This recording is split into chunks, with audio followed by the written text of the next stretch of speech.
What is going on, you guys? AK40 Kevin here in the Gamer Heaven, and today I want to talk to you guys about Microsoft Xbox Series S and X and the Sony PlayStation 5, both versions, which are identical, but one has a optical drive and the other is discless or digital only, and why they are both very, very good consoles from a hardware and software standpoint, and why they both have tremendous value. They're both going to sell phenomenally. That's actually been proven because they're both sold out of pre-orders almost instantaneously.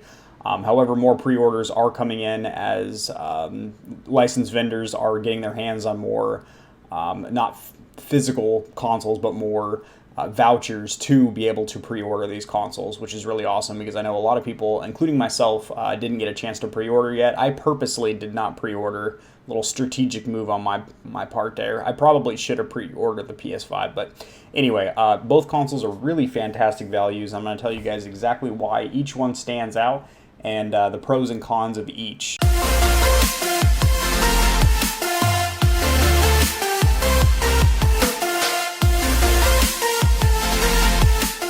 This is going to be a spec versus spec, CPU versus GPU versus storage solution video. I've done those in the past. I'll have a link to that in the description below if you want to see exactly how that breaks down. If that's all you're interested in, I'll save you some time right now. The Series X is about 15 to 20% more powerful, has a little bit more horsepower under the hood than the PlayStation 5, and the Series S is about 5 to 10% less powerful than the PlayStation 5, as it is only $300 and it's targeting 1440p gaming with ray tracing, not 4K like the big boys. But it's a tremendous value. I'm going to get into that as well. So if you're just interested in, the most powerful console and that's all you're looking at, you're not thinking about exclusives or the value of the free content you're going to be getting with it, or, Microsoft's kick-ass payment plan that they have or anything like that, then you can just log off the video now. The Series X is the more powerful console. Just like the One X is about 20% more powerful than the PlayStation 5 or 4 Pro. But again, if you look at the sales in North America and worldwide for Sony, the PlayStation 4, from the original to the Slim to the Pro, have sold better than the One and the One S and the One X. And that comes down to, their loyal fan base and also their amazing exclusive games. And not to mention the architecture that they're using on this new PlayStation is taking what they've been trying to build on from the PS3, PS4, and just taking that to the next level. It's really impressive. So in my opinion, I'm going to go ahead and share my screen with you guys here. The biggest value or the biggest selling point for the Xbox Series S and X is the sheer monetary value of them, and that is because they have a payment plan called All Access. I'm on the site right here. Sony has no plans of doing this. In fact, I think they even said at a previous press event they're not going to do a payment plan or anything, just all or nothing. So this is actually really, really cool because a lot of people can't afford a $300 or $500 console, depending on which you're getting, the S or the X. But this is a tremendous value. You actually end up spending $60 less than just paying the console outright. This was discovered by was it Austin Evans, or I don't know, one of the gaming YouTubers out there covered that it's actually $60 less because they cover, might have been Linus Tech Tips actually, because you're getting not only the consoles with 0 interest rates, you're not paying anything extra, but you're also getting 24 months or 2 years of Xbox Live, which gets your online access for your games, as well as 3 free games a month, but you're also getting, here's the kicker, is the Game Pass, which has all the new exclusives that are coming out, which none of the exclusives, are really Xbox exclusives. They're Microsoft exclusives. They're going to be ported over to Windows 10 PC, and that's only if they're not available day one on Windows 10, because, Windows isn't, or Microsoft is not going for the same strategy, the same sales strategy that Sony's doing. They're banking on their exclusives that people will buy their console specifically for. The new Miles Morales, the new Ratchet and Clank, the new Gran Turismo, Horizon Zero Dawn 2, if they make a Ghost of Tsushima 2, a new God of War. Last of Us 2 wasn't a very good sequel, but hey, if they want to pull another one out of their ass, they can do that as well. So, PlayStation, that's kind of their value there, is they have been known to have a larger quantity and quality of exclusive games. Not to mention, I will say they did more with their controller. The Series S and X have virtually the same controller as an Xbox One. They did add a new button. that uses USB-C, and they shaved a fraction of a few millimeters off of the bumper area for better ergonomics. But honestly, it's virtually the same. So, PlayStation now has the DualSense 5, not the DualShock 4. It's a completely different controller. They've added haptic feedback, which is a more advanced vibration, adaptive triggers to get stiffer or lighter depending on what's going on in the game, to adapt to your environment and stuff like that. It also has a built-in microphone, so you don't have to be mic'd up to communicate with your buddies or even use your voice to navigate the interface, search Netflix and YouTube, stuff like that, which is really cool. Yeah, but this payment plan here from Microsoft is absolutely awesome because you're getting over 100 games. So basically, you pay $300 for the Series S at $25 a month for 24 months, 0 interest rate. There's no upfront cost. You don't have to pay a $100 fee to get the service up and running or anything like that. And you get Game Pass, which has like not just a bunch of random, weird little janky games. They're actually all really good titles. Not to mention all the new exclusives, like I mentioned, like Halo Infinite, and all the games that were shown at their previous showcases will be available and playable day one, which is really cool. They also just bought Bethesda, which is massive. They make Skyrim and Fallout and all that other good stuff. So those games are also going to be available on Game Pass day one. Plus you get EA Play that has all your sports games there, so you don't ever need to buy another Madden or FIFA or anything like that. And you're also getting Xbox Live, which gives you 3 free games that you download to your hard drive a month. Plus that's your access to online stuff, and you get more discounts with Xbox Live as well. So just a tremendous value there. $25 a month for the Series S, which again is targeting 1440p gaming, but that's with ray tracing. You cannot build a $300 PC that can do 1440p gaming with ray tracing, not by a long shot.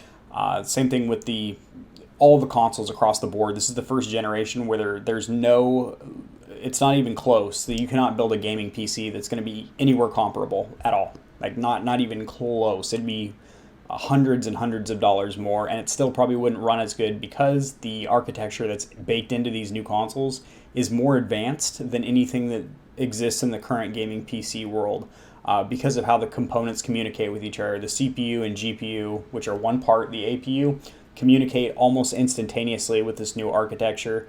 And there's people saying that the One X is more powerful than the Series S because it has 2 more teraflops, but that's completely wrong. Yes, it does have 2 more teraflops, but that's based on older hardware. That's based on 7-year-old hardware. Not to mention, you can't get 120 frames per second on a One X. I owned a One X. They cap out at 60. Not to mention, you get the SSD in there, so the games are going to be loading instantaneously, 0 load screens, changing applications really quickly.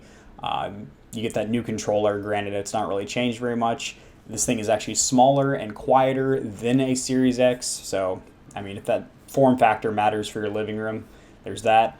And you're also getting a brand new architecture, like I mentioned. You're not on the same Zen 2 cores, you're now on RDNA 2, which is, like comparing apples to oranges. It's completely different. So even if the numbers look smaller, it's a newer and more advanced architecture, so it's going to run better across the board. And then if you want to get the big boy, the Series X, which does have an optical drive, that's going to be Ultra Blu-ray, so 4K Ultra Blu-ray with HDR support and all that stuff. There is no disc drive on the S, so if you care about watching Blu-ray movies and stuff, go ahead and get the optical drive. And that's only $35 a month. Again, 0 APR, same deal over there, which is really cool. And they also, looks like they have a payment plan with their One S, but that's old technology now. We're not going to do that. So for me, I think that's the biggest, this is a big selling point here. If you don't have a lot of money up front, say you're living paycheck to paycheck or you work at a fast food restaurant or something, you can probably afford $25 a month spanned out over 24 months, and you don't need to buy any games. That's the thing. Like, games are fucking expensive. They're going to be $70 for the new consoles, not $60, because, the cost of development's gone up and whatnot. So the fact you're getting a new gen console, and yes, the Series S is more powerful than a One X, even though the teraflops look lower. It's a brand new architecture. So you're getting a console, you're getting EA with all the sports games, you're getting like a bunch of bomb-ass day one exclusives from Game Pass, and then you're getting Xbox Live for 2 years, and you're getting customer support and warranty. So if your console were to break or something, it gets repaired within that span. That's a huge fucking value. So in my opinion, that's the biggest value for the new generation consoles would be right here with Microsoft. Now, where I think PlayStation has a huge leg up, let me go ahead and switch over to my cam here. What I think Sony has a huge leg up with is not just their loyal fan base, people that have stuck with PlayStation. It's like iPhone versus Android. If somebody's stuck with it for a long time, they just don't want to learn a new user interface. They like the exclusive games. They're going to stick with it. So, that comes into play a lot, is people kind of psychologically, emotionally buying consoles that they grew up with and whatnot because they want to keep playing these sequels that they grew up with or playing remastered versions. But honestly, the PlayStation, in my opinion, I'm not going to say it's a better console because I think they're both fantastic, but because it has those awesome exclusives, and even though it's 15 to 20% weaker than the One X, the way the architecture works in that one is actually even more advanced than the Series X, which is pretty impressive. So it's on the same RDNA 2.0 CPU architecture, but the SSD is a little bit faster. That's the only spec that was a little bit bolder on Sony versus Microsoft was the SSD. I said I wasn't going to cover specs, but you kind of have to mention them a little bit. So yes, the PlayStation has a very, very fast SSD and a really weird storage of 825 gigs compared to the 1 gig on the Series X. But all these things add up to a very fluid experience. The controller, like I said, the DualSense is absolutely awesome, and there's going to be a lot better exclusives available launch day. There's really no good exclusives available launch day for the One X. Like, I saw all the events, I covered them on this channel. None of those games stood out to me. I was very underwhelmed with all their showcases of current first-party and third-party games. I was just not amused. But just the fact that they're offering the payment plan, really good value over there on the Xbox side, but better exclusives and a better controller and a cosmetically better looking console as well on the PlayStation side. I think both the new consoles are very unattractive. I think the Xbox One X looks like a small gaming PC that has a very boring case, and I think the Series S just looks like a little cube. It is small, which is kind of nice. It's up and out of the way. And I do think the PS5 looks the most sculpted and kind of sleek. So, it doesn't really tickle my fancy, but it is the better looking of the consoles. Again, that's subjective. It's just appearance, cosmetics. But, for me personally, I most likely am going to get a Series S and then a PlayStation 5 optical drive. I might get the PS5 with the optical drive and a Series X. I'm not 100% sure yet. I'm just going to kind of see how things pan out, see how they actually perform, maybe watch some YouTubers as they cover how these actually perform. We've seen a lot of demos and showcases with the dev kits, but the actual consumer product, once we get it in our hands, how they perform. Me personally, I'm excited for both. I think the value that they're allowing people with lower incomes to get their hands on these, granted if your credit score is decent enough to get on the payment plan, that's an awesome value. You never need to buy games. You have everything you need. Comes with a controller. You might need to buy one more so you can play with your buds. But that's just an awesome value. And the PlayStation, enough said over there. Awesome exclusives. The controller's better, and the console itself is cosmetically better. So there's awesome selling points on both sides. And keep in mind, though, if you want to get an Xbox for quote-unquote Xbox exclusives, they don't really exist. They're all Microsoft exclusives. So if you do own a gaming PC, you can play Halo and Gears and Forza and all that other good shit. So there's that. And I think that's pretty much going to do it. I think both consoles, they're going to sell tremendously. Obviously, they're both sold out of pre-orders like day one. And they're really impressive pieces of machinery. You can't compare them to a gaming PC because they're uncomparable. Price-wise, they're absolutely uncomparable. And this is coming from somebody that built a gaming PC on this channel. I have a gaming PC. I play on it all the time, but I also love consoles, and I think this generation is really taking a leap away from gaming PCs, which is good because that's going to push the PC market to create better components and also more importantly, architectures that are more like the consoles to allow components to communicate better so we can get faster speeds, which is really awesome. Because again, even though the One S is only 1440, it's at 120 hertz, which is, that's double or, double to triple what we're used to with consoles being capped at 30 or 60 frames per second respectively. And that's with ray tracing on, which is huge. So that's really awesome, guys. I did just make a video as to why you should probably upgrade your TV now if you want to take full advantage of these new consoles. As there are some features, you know, HDMI 2.1, HDR support, and 120 hertz. Those are the main things that you should be looking for. Also, I didn't mention this, but a good backlight on your TV as well. Some good, not edge lit, but some good independent backlighting would be a plus. So that's going to do it, guys. Both consoles, fantastic. Don't really have a favorite, but I mean, technically, I would say PS5. Honestly, the PlayStation 5. Because for me, I already have a gaming PC. I can play all the Microsoft games there.